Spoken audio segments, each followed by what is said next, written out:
नमस्कार मंडळी, सॅम्स किचनमध्ये तुमचं सगळ्यांचं खूप खूप स्वागत आहे. इंग्रजी नवीन वर्षाच्या खूप खूप शुभेच्छा. Happy new year.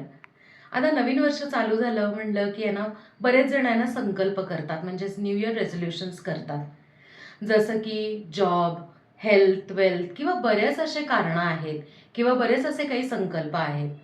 पण त्यातल्या त्यात मेन जो आहे किंवा जर आपण रेशिओ काढायला गेलं तर बरेच जण म्हणतात की वेट लॉस करायचं आहे. तर म्हणूनच नवीन वर्षाची आपली पहिली जी रेसिपी आहे, अगदी मस्त एकदम झटपट होणारी आणि चमचमीत अशी प्रोटीन रिच चमचमीत पावभाजी. 3, 2, 1. प्रोटीन पावभाजीसाठी मेन आपल्याला हिरो इन्ग्रेडियंट म्हणजेच मुगडाळ आपण भिजवलेली आहे. ही आपली जी पिवळी मुगडाळ असते ना नेहमीप्रमाणे, तर ती आपण जवळजवळ अर्धी वाटी छान स्वच्छ धुवून एक 15 ते 20 मिनटं भिजवून ठेवलेली आहे. आता पावभाजी म्हणल्यावर काही भाज्या शिजवून घ्यायच्यात. एक कुकरचा डबा घेतलेला आहे. त्यात आपण एक वाटी मटार घेतलेला आहे, फ्रेश सोललेला आहे. बरं, आता हे सुद्धा प्रोटीनचा एक सोर्स आहे. एक वाटी फ्लावर, अर्धी वाटी गाजर, एक मोठी सिमला मिरची, एक वाटी दुधी भोपळ्याचे तुकडे, एक छोटा बीटाचा तुकडा घेतलाय आणि बारीक चिरून घेतलाय, 2 मध्यम टोमॅटो, ही भिजवून घेतलेली मुगाची डाळ, 1 चमचा पावभाजी मसाला, 1 ते 1.5 वाटी पाणी. आता या सगळ्या भाज्या ज्या आहेत त्या आपण 3 ते 4 शिट्ट्या करून छान शिजवून घेऊ, म्हणजे मॅशरने छान लगेच स्मॅश होऊ शकतं. भाज्या शिजतात तोपर्यंत आपल्याला भाजीच्या फोडणीसाठी 2 मध्यम कांदे आपण बारीक चिरून घेणार आहोत. आणि अजून एक तयारी म्हणजे मोठ्या आल्याचा तुकडा आणि 5 ते 6 लसणाच्या पाकळ्या, ह्याची आपण फाईन पेस्ट करून घेणार आहोत. आपण 4 शिट्ट्या करून भाज्या शिजवून घेतल्या. आता आपण स्मॅशरने छान स्मॅश करून घेऊया. आपण स्मॅशरने मस्त अशी स्मॅश करून घेतली आहे आणि बिटामुळे बघा कलर किती छान आला आहे. आणि फ्लावर किंवा आपला जो दुधी भोपळा आहे त्याच्यामुळे छान मिळून आलेली आहे. आता आपण पावभाजीला फोडणी देऊन घेऊयात. आता पावभाजी करण्यासाठी आपण एक मोठी कढई ठेवलेली आहे. आपण त्यातनं 2 चमचे तूप घालून घेणार आहोत. ह्यातनं आपण तेल अजिबात वापरणार नाही आहोत. तूप गरम झालं की त्यातनं थोडेसे जिरे, हिंग, हळद, कांदा छान आपण परतून घेऊया. कांदा परतत असताना त्यातनं आलं आणि लसणाची पेस्ट टाकायची. आता हे 2 ते 3 मिनटं छान परतून घेऊया. बऱ्याच वेळा आलं आणि लसणाची पेस्ट खाली लागते, चिटकते, त्यावेळेला 1 ते 2 चमचे पाणी टाकायचं.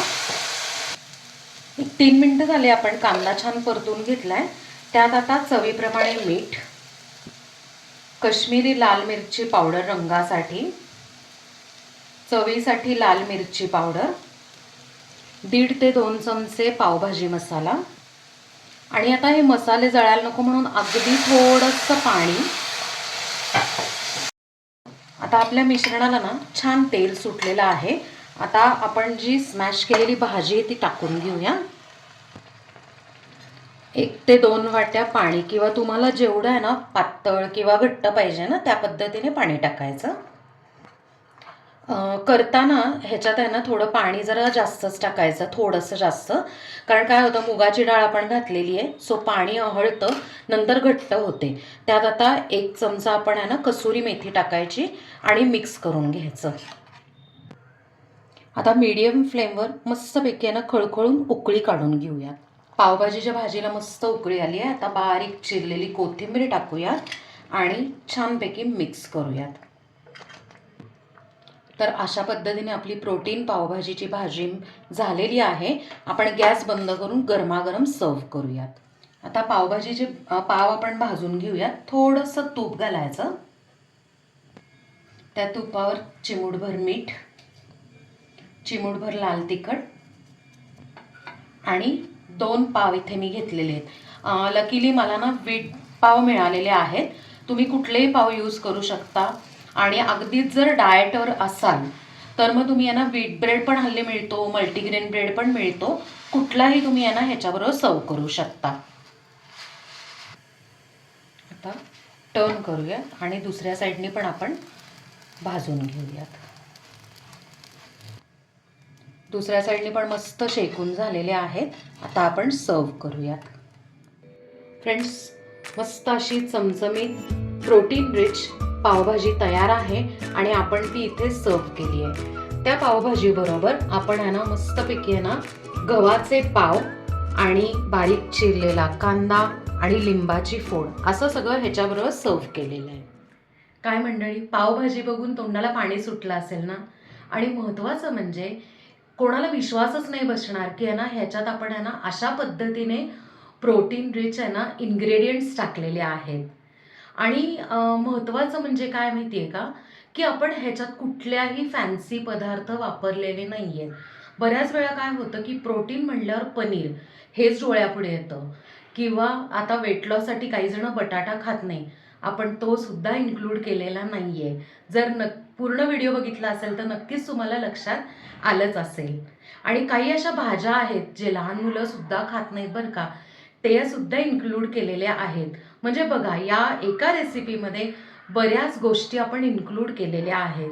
सो नक्की ही मस्त अशी प्रोटीन रिच रेसिपी करून बघा आणि मला कमेंटमध्ये सांगा.